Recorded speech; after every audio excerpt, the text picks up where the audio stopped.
Yo me interesé mucho, digamos, en bachillerato y, digamos, aunque ya suena un poco eh, presuntuoso decirlo, desde primaria, cuando veíamos esa cátedra de cívica, yo me interesé mucho por lo que era la conformación del Estado. Eso nos lo enseñaban de forma, desde luego, muy elemental para la época. Ya en bachillerato, que empezamos a ver materia eh, relacionada con el tema, me inquietó más por eso. De tal manera que cuando llegué a la universidad yo tenía claramente que mi vocación iba a ser la del derecho público. Voy a salir de aquí, obviamente, con el interés de seguir cultivando esta área. Seguiré vinculado en algunas universidades porque yo siempre he insistido, uno, además de tener el oficio ordinario, uno tiene un compromiso social.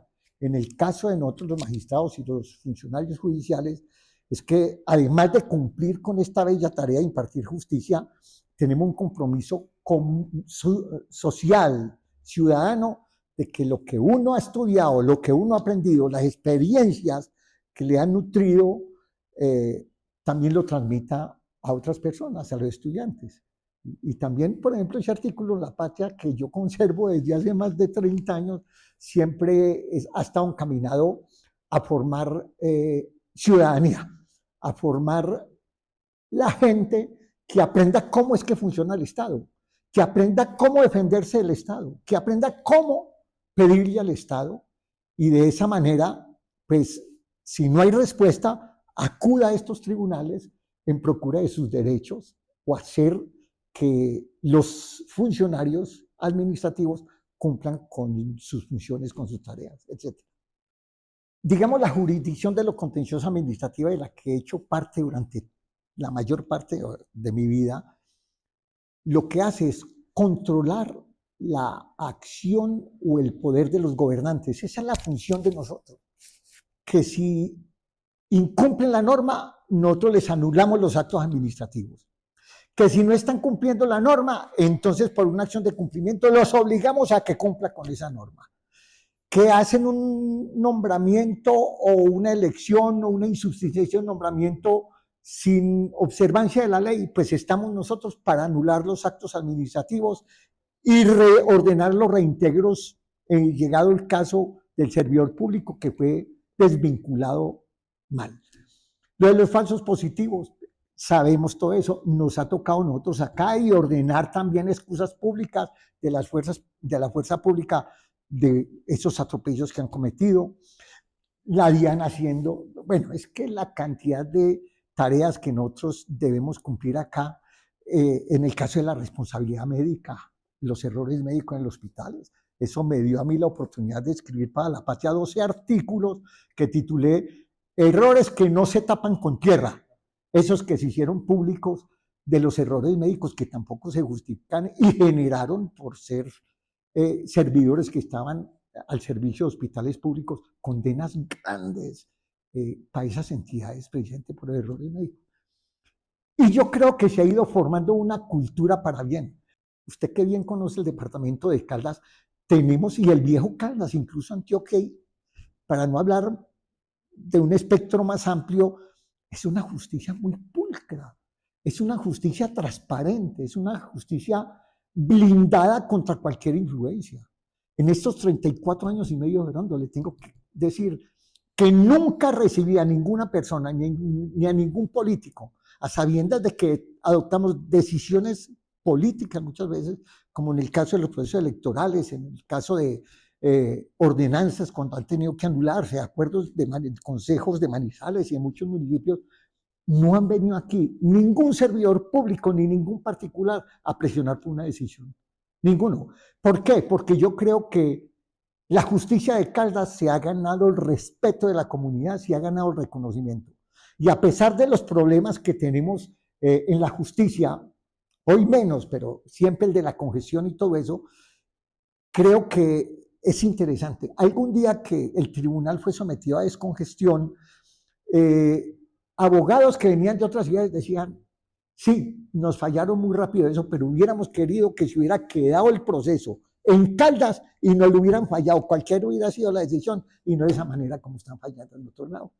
Entonces eso lo llena a uno de orgullo, de satisfacción, de saber que unos abogados que no son de Caldas tienen esa concepción de lo que es el trabajo juicioso de los jueces y magistrados que permiten dar o garantizar una justicia transparente, pulquérrima y que se le garantiza el acceso a todo el que quiera venir por acá.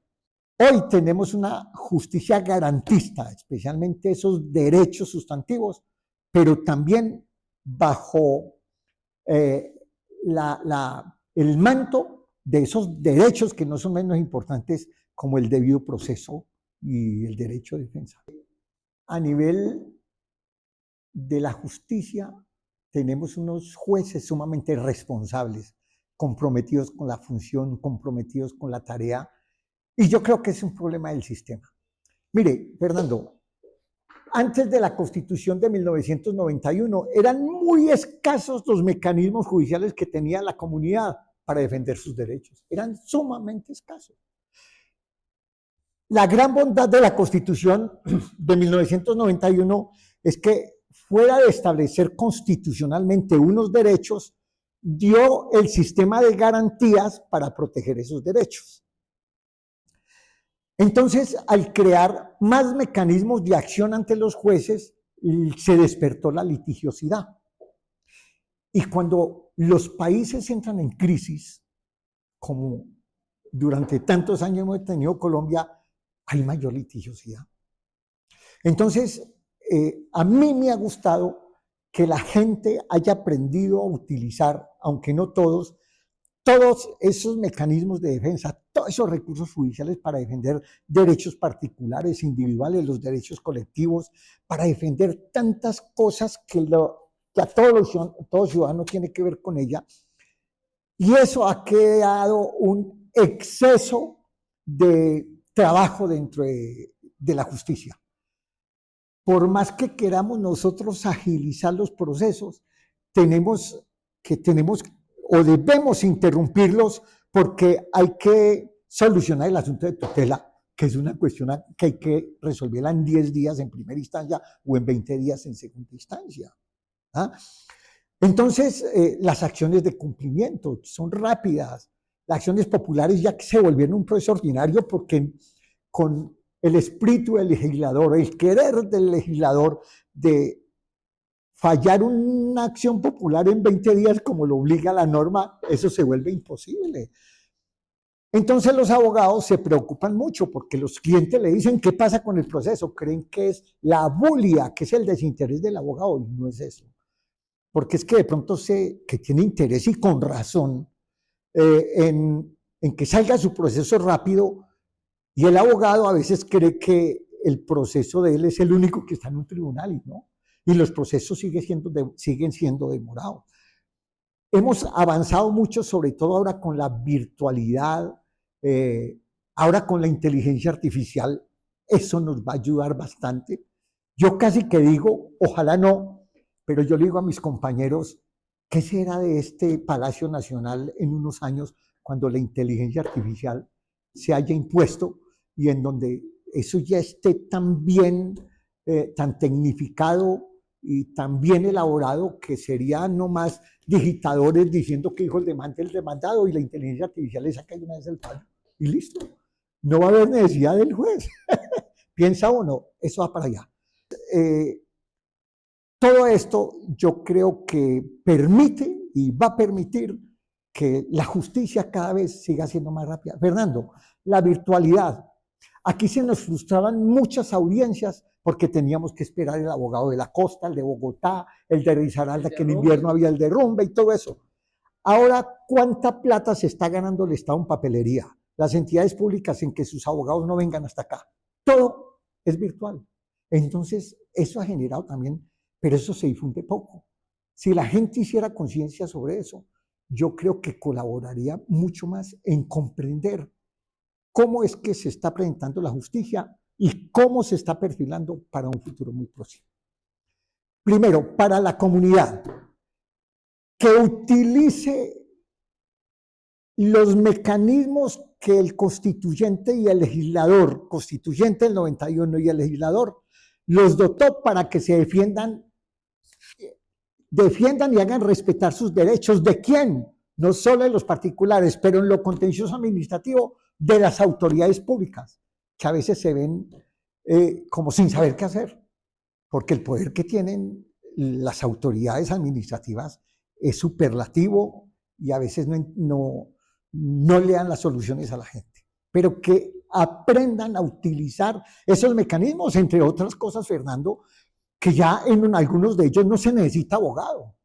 Y eso a raíz de la pregunta que usted me hacía anteriormente, cuando nosotros vemos una demanda que es promovida o presentada por un abogado y no tiene como la destreza o la formación, nosotros la pasamos y seguimos adelante con ella, obviando todos esos requisitos a veces engorrosos y todo eso. ¿Por qué? Porque si no está obligado a conocer el derecho y si la ley o la Constitución le dio la oportunidad de ir a estos tribunales, pues hombre, permitamos. Dos, entre muchos otros casos, muchísimos, yo creo que cada sentencia, por sencilla o simple que se dio, bien sea a favor de la entidad pública o a favor del particular, a mí me deja sumamente satisfecho porque junto con mis compañeros de sala, junto con el tribunal en pleno, creo que hemos logrado dispensar justicia como se debe. Independientemente de que el Consejo de Estado revoque, al Consejo de Estado le revocan a la Corte Suprema de Justicia, si hubiera otro órgano superior a la Corte Constitucional, tenga la seguridad que le revocaran las sentencias a la Corte Constitucional, pero esto debe tener un límite. Y también un llamado a los abogados, que tengan consideración, no son todos, son algunos, por la rama judicial.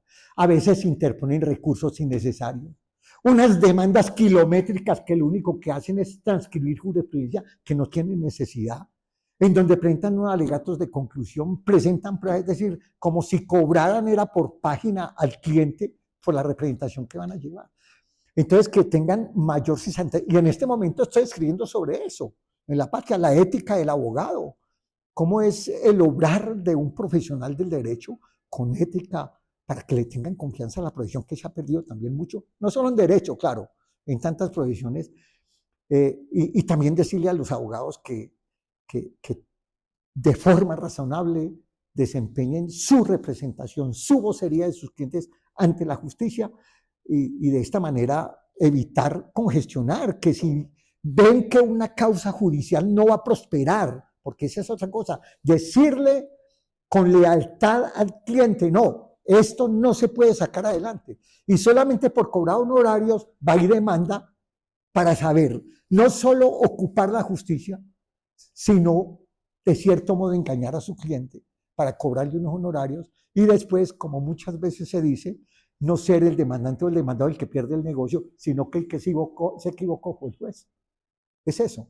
Lastimosamente esto presenta. Pero para nosotros no nos interesa. A nosotros lo que nos importa es que el particular o las personas en ejercicio de proteger un derecho colectivo vayan a la justicia, defiendan esos derechos que siempre serán muy bien recibidos.